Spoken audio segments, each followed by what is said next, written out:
Bueno, pues seguimos en Vigo a Debate, analizando los temas que han centrado el debate en el Pleno Municipal del pasado lunes, y vamos con una moción que presentaba el Partido Popular, porque ya lo habían dicho en algunas ruedas de prensa, algunos días antes del Pleno Municipal, esa denuncia que les habían hecho muchos ciudadanos sobre los botellones que se celebran y que se han trasladado de determinadas zonas de la ciudad al entorno de la Plaza de Compostela, en pleno centro de Vigo. Eso genera que al día siguiente pues, se encuentre suciedad, cristales, en definitiva pues, los restos, la huella que deja el botellón en cualquier sitio donde se celebra, y sobre todo los ruidos que molestan mucho a muchos vecinos. Todo esto generó pues, mucho debate en el Pleno Municipal. Elena, era una moción que llevabais desde el Partido Popular. Sí, porque queríamos trasladar efectivamente una demanda y un requerimiento que nos hacen muchos vecinos de determinadas zonas de la ciudad, especialmente de la zona de la Alameda y de Montero Ríos, para trasladarnos su preocupación por los crecientes problemas que están teniendo con los botellones. Nosotros creemos que hay que acabar con el botellón, que no podemos seguir en esta deriva que está pasando en la ciudad de Vigo con el botellón, y tenemos que acabar con el botellón primero por los jóvenes. Porque hay que ayudar a los jóvenes, hay que potenciar que los jóvenes puedan divertirse, pero desde luego no emborracharse. En los últimos días hemos tenido datos realmente preocupantes, datos que, por ejemplo, el 061, con 172 intoxicaciones etílicas de menores que se han producido en el último año en Vigo y en su comarca. Me parece un dato absolutamente escalofriante, y yo creo que las administraciones públicas tienen que tomar cartas en el asunto, y en este caso directamente competencia de los gobiernos municipales trabajar para erradicar el botellón. También hay que erradicarlo, por supuesto, por los padres, porque también tenemos una responsabilidad con los padres y por los vecinos que están soportando ruidos hasta las 4 o 5 de la mañana, que están soportando suciedad, riesgo con cristales por los suelos, en definitiva, que están soportando los efectos, desde luego, de un botellón que están teniendo día sí y día también últimamente. Y ante esta situación el Gobierno municipal no puede mirar a otro lado, tiene que tomar medidas porque es su responsabilidad. Y su responsabilidad es poner soluciones a los problemas que están viviendo los vecinos y proteger también a los jóvenes de Vigo. Yo desde luego creo que todos los padres deben de exigir también a que esas medidas se pongan encima de la mesa. Lo que pasa es que no es cómodo, entendemos que no hay que ponerse firme, hay que ponerse exigiendo el cumplimiento de la legalidad, y eso al Gobierno municipal no le gusta más la foto, la risita, pero aquí hay que tomar medidas, y hay que tomar medidas urgentes. Nosotros hemos puesto una propuesta encima de la mesa porque creemos que es nuestra responsabilidad hacer esas propuestas, declarar zona protegida toda la zona de la Alameda y de Montero Ríos para evitar que se produzcan botellones, y nos la han rechazado. Esperamos a ver qué propuesta pone encima de la mesa el Gobierno municipal. Nosotros son dous problemas diferentes. O problema do botellón non imos solventar con ordenanzas municipais. É evidente, temos unha ordenanza de convivencia cidadá do ano 2009 que o único que fai é ir trasladando os rapaces de algún punto da cidade a outro punto da cidade. Non vamos a solventar iso porque aquí estamos falando dun cambio de paradigma cultural, os mozos e mozas entenden o ocio así, e, polo tanto, calquera iniciativa, polas máis audaces, digo, por exemplo, Granada, que inventou o botellódromo, unha zona onde os rapaces iban a beber, a semana pasada cancelouno porque a situación se lle iba absolutamente das mans, a pesar que era unha zona acotada. De feito, vai haber unha movilización de mozos e mozas pedindo a reapertura do botellódromo, seguramente por dereitos sociais non se movilizan, pero por isto sí. Por tanto, non vamos a solucionalo pola vía da ordenanza, pero sí é certo que unha zona como a Plaza de Compostela ten un especial interese patrimonial como para facer unha zona de especial protección. Por iso apoiamos a moción do Partido Popular. E a partir de aí, o resto de medidas non son só exclusivas do Concello. Orientadores escolares é importante, case equipos de orientación escolar en todos os centros, e os recortes educativos dos últimos anos eliminaron casi todos os equipos en unicentro de orientación escolar que podían botar unha man. Por lo tanto, estamos de acordo con limitar esta cuestión, pero logo tamén está o que dixémonos no pleno. Se a cultura nesta cidade é que a vía pública se utiliza para o que se queira, sempre cando se xa unha actividade hosteleira, é dicir, se nese entorno se lle permite a determinadas determinados centros hosteleiros, determinados bares e restaurantes, ter terrazas permanentes, ter unha tarifa plana, un uso da vía pública para incluso algunha discoteca que hai nesa zona, que a xente sai coas copas sen ningún problema, pois os mozos fan o que facemos os maiores, de sempre. E, por lo tanto, tamén teremos que ir acotando determinados usos absolutamente lesivos para os habitantes desa zona, para que tamén os mozos e mozas vayan sabendo que aí vive xente, que aí hai proxectos de vida e que non poden, dende logo, as noites convertirse no que se están convertindo nesa zona, pero eu creo que aí o debate do botellón tenemos que afrontalo por outra vía que non é exclusivamente a ordenanza. Carlos. Bueno, yo creo que lo peor de esto es la demagogia que ha hecho el Partido Popular con relación al tema. Lo que empezó como una moción en relación con una situación que se puede estar produciendo y sobre la que este Gobierno está trabajando y está actuando, lo que ocurre es que en estos temas este Gobierno suele trabajar desde la discreción, suele trabajar desde el contacto con los determinados actores para intentar solucionar estos problemas. Y sucede que el Partido Popular lo ha llevado a la demagogia de situaciones que se han producido en otras ciudades, hasta el punto de que en el Pleno se dijo que había fallecido una joven en un gobierno, en un ayuntamiento gobernado por los socialistas. Yo creo que vamos mal por aquí, porque la política educativa corresponde al Gobierno central y corresponden al Gobierno de la Xunta. Como bien se decía anteriormente, con la cantidad de recortes que ha habido, es difícil querer proponer determinadas medidas cuando no se está abordando la educación dentro de lo que es la sociedad. Y luego me sorprende el que el Partido Popular, en este caso, se adhiera a las zonas como las que se proponen, cuando en el momento en que se constituyeron estas zonas, el Partido Popular no estuvo a favor. Claro, eran momentos en los que esta ciudad estaba lleno de botellones, se lo decía el otro día en el Pleno, todos los ciudadanos recuerdan la Plaza de la Estrella, y cuando ocurría en la Plaza de la Estrella gobernaba la señora Porro. Por lo tanto, menos mal que en su moción ustedes reconocían que lo hemos hecho muy bien en todas aquellas zonas en las que había botellón. Y en esta zona también actuaremos, como lo estamos haciendo, como estamos vigilando algo fundamental como es el control de alcohol para los menores. Y eso es ciertamente lo importante y no la demagogia que ustedes utilizaron llevando a un problema de salud pública lo que es estrictamente medidas de control que este Gobierno aplica. Turno de réplica, un minuto, Elena. Nuevamente, el señor Font se escuda en un gobierno que hace ya 10 años que no gobierna en Vigo. Todo es menos asumir sus propias responsabilidades, porque este es un problema a día de hoy, señor Font. Si a usted le parece que esta es la ciudad que tenemos que tener en Vigo, que Vigo tiene que estar así, si las medidas que ustedes tanto ahora acaba de decir que están tomando de forma silenciosa, mire el resultado de sus medidas, señor Font. Esto es Vigo. Esta es la ciudad y esto es todos los fines de semana, que lo tienen que sufrir los vecinos directamente. Y estos son nuestros jóvenes que están en la calle y viviendo esta situación. Menos déjese de decir que están trabajando en silencio para ocultar que realmente no están haciendo ustedes nada. No están hablando con los vecinos, no están hablando con los hosteleros. No están tomando medidas, señor Font, porque es muy incómodo tomar determinadas medidas. Y este es el resultado que tenemos a día de hoy. Y ustedes se han negado a hablar de este tema en el Pleno. Mire, ya le dijimos y lo reiteramos. Si quieren tomar medidas, van a tener a su lado al Partido Popular apoyándolo, porque nosotros no queremos esta ciudad, no queremos esto para nuestros menores. Y es falso que habláramos de otro menor cualquiera. No, señor Font, no. Viva en Vigo. Y reconozca que ha salido hace 2 días en el periódico que una menor de edad en Vigo la han ingresado por intoxicación etílica. Eso ha pasado en esta ciudad. Basta ya de vivir en su mundo ideal. Hay problemas en esta ciudad que hay que afrontar y hay que trabajar entre todos. Y esto es un problema que es necesario buscarle una solución. Y ya no vale la callada por respuesta. Tienen ustedes que estar a la altura. A ver si por lo menos en este tema lo consiguen. De logo, algo se pode facer cando noutras zonas de Vigo a actuación policial, a actuación veciñal conseguiu erradicar dali o botellón, Teofro Llorente ou a propia Praza da Estrela, e pasou algo que dende logo permitiu que desas zonas se erradicara. Por lo tanto, dentro da ordenanza, sacar o botellón do centro desa zona concreta se pode facer, non temos ninguna dúbida.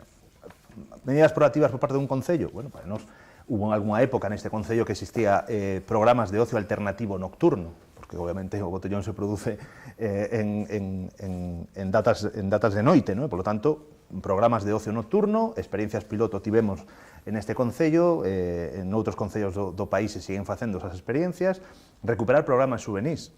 se nos dixo que a eliminación do programa Súbeto Castro, a eliminación de determinados programas juvenis, iba a ter unha contrapartida de programas de dinamización juvenil. Queremos saber onde están, que se iban incluso moitos deles, se decía que iban a ser no Auditorio Mar de Vigo, queremos saber cales son.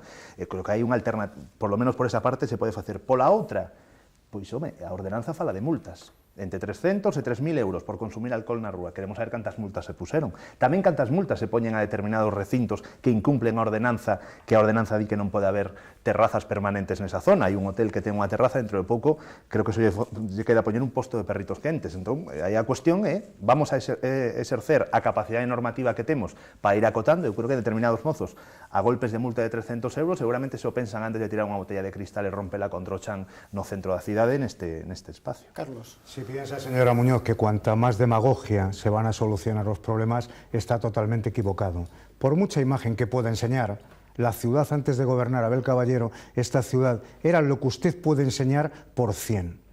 Por 100.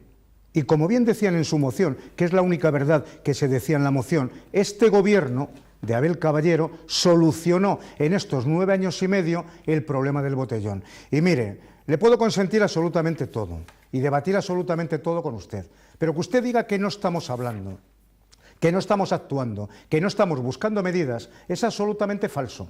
Absolutamente falso, porque en los contactos que ha tenido usted se lo han dicho. ¿Sabe la diferencia? Que nosotros actuamos con discreción y ustedes, con esas imágenes y con las barbaridades que dicen en el Pleno, lo único que hacen es un efecto llamada. Y ese efecto llamada a lo mejor es sobre el que tienen que reflexionar, porque no es nada bueno que estén hablando de salud pública y de educación cuando lo llevan ustedes en Gobierno Central y en Gobierno de la Xunta y deberían de tomar medidas, porque tanto en sanidad como en educación ustedes son los reyes de los recortes. Y muchas de las situaciones que tenemos ahora son consecuencia de las políticas del PP.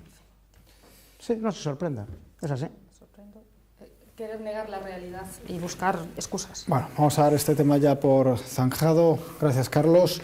Y vamos a hablar sobre otros asuntos. También en el Pleno Municipal, una moción que llevaba el grupo Marea de Vigo para hablar precisamente, bueno, pues sobre otros asuntos que también ha acaparado algunos titulares en los últimos meses, y es la situación del Auditorio Mar de Vigo. Pedíais desde Marea de Vigo la creación de una comisión de investigación para saber el estado en el que se encuentra esa comisión, qué actividades se han estado organizando y un pouco tamén que fondos se les ha estado destinando, ¿no, Rubén? Exactamente, tanto o que é a concesión do auditorio como o que é a concesión do Pazo de Congresos, e tamén a situación, obviamente, económica que tenga as empresas que actúan sobre esta concesión, entre outras cosas porque deron concurso a acreedores. Un concello como de Vigo sí que ten que ter un Pazo de Congresos, debería ter un auditorio público, non a esos precios, pero debería ter esa infraestructura. O que pasa que no primeiro momento se pensou nunha explotación privada, nunha participación dunha UTE na que participaban as empresas que construían o edificio. Dende logo, a pesar de que efectivamente hubo unha reducción final sobre o precio, o custe, polo menos a reducción do custe da edificación, ao final, pois iso tamén ten que ver moito en determinadas deficiencias que ten acústicas e de espacio que ten o Sendía Auditorio. Máis de €500.000 que estamos vertendo a unha empresa que xestiona, por certo, unha empresa registrada con só un traballador, €500.000 todos os anos, para facer unha programación cultural que para nós discutible, ou polo menos que dende logo non colma as necesidades culturais de moitos sectores desta cidade. 800.000, máis de €800.000 para unha aula da UNED, argumentando que non hai outro espacio na cidade de Vigo, nunha cidade de 300.000 habitantes, que se poida ter ahora mesmo un aluguer absolutamente diferente en canto a custe, e se di que, bueno, hai unha tasadora privada que di que ten que ser aquí, e como ten que ser aquí, vamos a destinar €800.000. Estamos falando de unha cantidad de recursos públicos, estamos falando de non ter un espacio alternativo gratuito, ou polo menos con determinados precios asequibles a moito tecido asociativo, e nós o que pedimos unha comisión para fiscalizar ese diñeiro, porque, dende logo, xa van 2 ou 3 exercicios nas que estamos dotando de moitos recursos económicos a concesionaria, e a concesionaria acaba de quebrar, ou polo menos está a piques de facelo, entre outras cosas porque presenta unhas contas de ingreso de €300.000 e pérdidas de 3 millóns de euros. Por lo tanto, entendemos que a viabilidade, hai unha batalla certa coa concesionaria que ten que capitalizar a sociedade, pero, dende logo, eso nos levaría a un estado judicial que seguramente será máis fácil dirimir nunha comisión do Pleno que nos tribunais. Carlos. Nuestra postura es muy clara porque lo fue en relación con el auditorio. Heredamos un auditorio que estaba concesionado en 78 millones y que al día siguiente de entrar en el gobierno, en junio de 2007, nos dijeron que costaba hacerlo 152 millones. Es decir, un barco que metió la señora Porro literalmente en las piedras y que solo Abel Caballero fue capaz de sacar como alcalde este auditorio. El auditorio está ahí. De haber hecho la concesión que hizo el Partido Popular, no habría auditorio. Por lo tanto, yo replicaba en el debate que no hay que investigar nada y fiscalizar nada cuando los acuerdos sobre el auditorio están en las actas de Junta de Gobierno y están en las actas de los plenos. Investigar hay que investigar sobre aquello que se desconoce, sobre aquello que se nos ha escapado, sobre la Gürtel, sobre determinadas cuestiones, pero no sobre el auditorio. Entonces, el auditorio hoy está funcionando bien. No se pueden decir determinadas inexactitudes porque no nos guste la programación cultural. A mí la programación cultural no me puede gustar, pero lo que no puedo decir es que se le regalan, como parece darse a entender, 500.000 euros a una empresa. No. Esto es lo mismo que lo de Vitrasa. No se le da dinero a la empresa, se le da dinero a los ciudadanos porque lo que se fomentan y lo que se subvenciona es programación cultural, pero esto pasa en todos los auditorios de España. Por lo tanto, nosotros, el tema de la UNED me sorprende. La UNED es una instalación absolutamente emblemática en esta ciudad que los ciudadanos llevábamos, y me pongo ya en primera persona, reclamando desde hace 20, 25 años. Por lo tanto, el auditorio está funcionando bien y eso sí, y concluyo, lo que hay que hacer es defender al gobierno de esta ciudad, que es defender a la ciudad frente a la concesionaria, que tiene que capitalizar porque así figura en el contrato y así figura en la concesión que ellos libremente aceptaron. Elena. Bueno, yo creo que escuchar al señor Font decir que el auditorio va bien, sinceramente solo lo debe pensar en este momento el gobierno municipal. Mire, señor Font, el auditorio no va bien. Ni es auditorio, ni está haciendo la función cultural para la que estaba previsto, ni es espacio de congresos, porque los congresos están yendo a otras ciudades de Galicia, pero no están celebrando sus congresos en Vigo, ni está cumpliendo su función. Y tenemos una concesionaria que está quebrada y que ha entrado en concurso una vez más. Ustedes pueden poner los paños calientes que quieran, ustedes pueden decir que la adjudicación fue de Corina Porro, pero la única realidad es que el que cambió el proyecto del auditorio fue el señor Caballero cuando llegó al gobierno.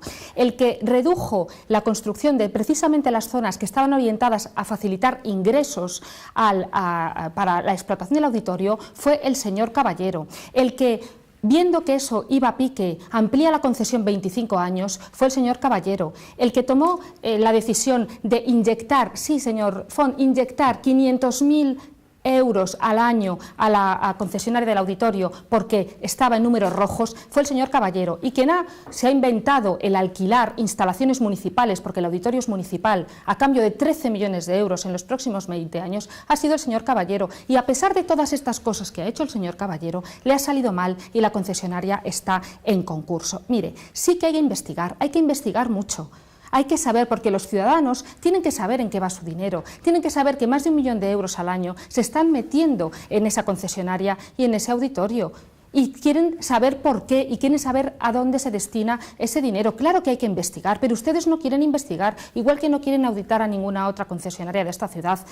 Y uno, cuando no tiene nada que ocultar, se abre a investigar. Nosotros hemos votado a favor, a pesar de que sabíamos que ustedes la iban a bloquear, a pesar de que esta es la segunda vez que se haría una comisión de investigación, porque ya hubo una hace unos años, y ustedes ni siquiera se presentaron a dar explicaciones a los ciudadanos. Sinceramente, yo creo que en este tema deben de revisar su actuación y, sinceramente, lo que deben de ponerse es del lado de Vigo y no el del lado de la concesionaria. Gracias, Elena. Rubén, turno de réplica. Muy brevemente, todas estas cuestiones que estamos introduciendo en riba da mesa, pues donde logo xustifican a creación dunha comisión de investigación para clarificar determinadas cuestións. Podemos dar por feito os acordos do pleno, podemos dar por feito un montón de acordos, é certo, hai un acordo de trasladar aí a UNED. Donde di na cesión que fai o Porto dese edificio, do uso do edificio, que pode haber un uso educativo? En que parte? Tamén creo que pode haber ilegalidades dese tipo. Donde se fala da posibilidade de ter espacios educativos nunha cesión de terrenos do Porto? Donde se di, por exemplo, que a programación cultural no caso de que a empresa non fora capaz de soportala, vamos a subvencionala públicamente cando hai unha concesionaria que se supón que ten que ser capaz de levar adiante esa actividade. E segundo, temos unha oportunidade de afrontar por unha vez un problema e colocar o auditorio, en este caso, dentro do que é o ciclo, por exemplo, de música clásica, de ópera, como é Porto, como é a cidade de Coruña, e nos seguimos pretendendo non poder xogar, ter simplemente pois actividades, eu creo que nunha parte importante que non corresponden coa oferta cultural que demanda esa cidade, ou podemos, dende logo, a través dunha comisión de investigación, sacar unha serie de conclusións para mellorar a explotación e se fai falla rescatala, quitar a empresa e rescatala, xestionala públicamente municipal con retorno económico, porque seguramente é viable cando moitos concellos, Santiago de Compostela entre eles, plantexou e recuperou a xestión precisamente do Auditorio do Pazo de Congresos que estaba naquela, por exemplo, en mans dunha empresa de transporte público. Por lo tanto, aí pensamos que hai moita capacidade deste concello para cambiarla. Carlos. Mire, del lado de la concesionaria, señora Muñoz, están ustedes por las posturas que defienden. Y desde luego, si a usted políticamente le parece correcto que un gobierno concesione por 75 millones lo que vale 152 millones según el que tiene que ejecutar la obra, usted no puede imputar responsabilidades a nadie. Mire la hemeroteca. Sitúese en el mes de julio del 2007, cuando se dejó un proyecto en esta ciudad que decía que se podía hacer por 78 millones de euros y era falso. Y eso fue lo que hizo el señor Abel Caballero como alcalde de esta ciudad, conseguir que esta ciudad tuviera auditorio. Porque ¿sabe lo que hubiera pasado si hubiera seguido gobernando la señora Porro? Que usted no iría al auditorio, que no habría auditorio en Beiramar, que volveríamos a tener aquel solar vergonzoso y esta ciudad sin un auditorio. Eso fue lo que hicieron ustedes. Y este gobierno lo que ha defendido es los derechos que tiene la ciudad en base a esa concesión ante la concesionaria. Y era bueno que todos los grupos dijéramos que la sociedad concesionaria tiene que capitalizar. Esa es la forma de defender a la ciudad, no otra. Y, finalmente, investigar. Lo que hay es que leerse los acuerdos de Junta de Gobierno, lo que hay es que leerse los acuerdos de Pleno y actuar dentro de la legalidad. Investigar. Lo que habría que investigar es cómo dio la señora Porro la concesión. Eso es lo que habría que hacer única y exclusivamente. Elena, para cerrar el debate. Sí, yo creo que el señor Font piensa que los vigueses no tenemos memoria y que no sabemos exactamente qué es lo que pasó en el auditorio.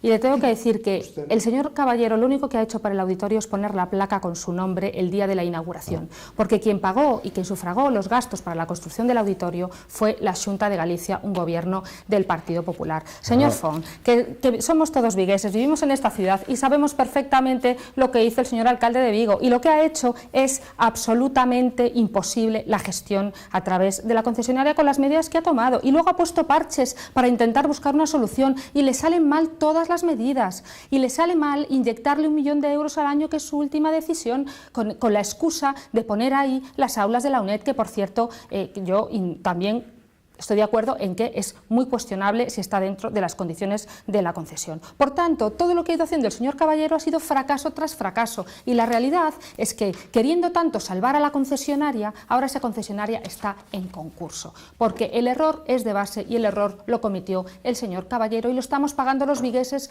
con nuestros impuestos, esos que nos suben ustedes todos los años. Pues con esos estamos pagando la absoluta incapacidad de este gobierno, que cuando tiene un problema con cualquier concesionaria de esta ciudad, ¿qué es lo que hace? No se sienta y busca una solución, no, coge la chequera con el dinero de los vigueses y le inyecta un poquito más de dinero. Mire, así no se solucionan los problemas, hay que coger el toro por los cuernos, hay que ir a la raíz del problema y hay que tomar decisiones. En definitiva, hay que gobernar. De momento, lo único que hacen ustedes es hacer oposición a la oposición y olvidar que llevan ustedes 10 años gobernando en esta ciudad. Ya es hora de que se enteren. Gracias, Elena. Bueno, pues llegamos aquí al final de este tiempo de debate. Gracias, en primer lugar, por respetar los tiempos. Además, los espectadores han podido ver y seguir hoy pues con el cronómetro pues los tiempos. Y de hecho nos ha dejado incluso unos minutos para una reflexión que os quería pedir, lo decía al principio, por el resultado de las elecciones en Estados Unidos. No sé si puede afectar a la economía, no sé de Vigo, pero desde luego de Galicia sí, de alguna manera, los acuerdos comerciales. No sé qué lectura podéis hacer. Los mercados ya enviaban esta mañana un mensaje bastante claro en un titular, algo muy brevito. Elena, por ejemplo, comencemos por ti. ¿Qué lectura hacéis de ese resultado electoral en Estados Unidos, en el país más importante del mundo? Bueno, pues en primer lugar, sorpresa. Una vez más, las encuestas no han acertado con el resultado de las elecciones. Y yo tengo que decir que espero sinceramente que el señor Trump como presidente de Estados Unidos sea distinto al señor Trump como candidato, porque hay algunas afirmaciones que se hicieron en la campaña que desde luego a mí no me parece que sean lo que debe de regir la actuación del presidente de la primera potencia mundial, y yo sinceramente espero responsabilidad en el gobierno, espero sentido común y espero que esté a la altura de la confianza que han depositado los estadounidenses, que es indudable porque ha ganado en las urnas y por eso hay que respetar esa decisión, pero también hay que pedir esa mesura y sobre todo que elimine de una vez, cuanto antes, la incertidumbre que se ha generado en todo el mundo, porque al final todos estamos perjudicados. Ya se decía que en el discurso de hoy, incluso tal vez sea por la emoción de la victoria, pero ya sí que se veía un discurso distinto al que se veía en la campaña. Esperemos y veamos si se mantiene o no. Carlos. Bueno, preocupante el resultado porque a un candidato se le debe de medir por lo que ha dicho en campaña y la verdad la relación de cosas que se podría decir de Trump, de lo que ha dicho en la campaña, es tremendo. Lo que ocurre es que... la colección de titulares. Sí, la colección de titulares es tremenda. La grandeza de la democracia es que permite que estos movimientos populistas se vayan adentrando. Llevábamos un camino en el que en determinadas elecciones y sociedades estos elementos populistas se han ido adentrando y efectivamente hoy ha sido ya la culminación que el presidente de los Estados Unidos pues haya llegado a ser presidente de Estados Unidos con el discurso que ha hecho en la campaña. Creo que abre una situación de incertidumbre muy lógica en función de lo que ha dicho y yo lo que espero es que el propio sistema político norteamericano tenga los resortes que impidan que este señor pueda desarrollar todas las cuestiones que ha ido desgranando en campaña electoral. Seguramente sean los miembros de su propio partido los que terminen teniendo que controlarlo. Exacto, sí. Bueno, creo que se algúns candidatos se lle mide polo que din en campaña, que sería o caso de Trump, eu creo que aí hai que, polo menos é unha incertidumbre o que vai a facer, eu creo que os candidatos hai que mediros polo que fan.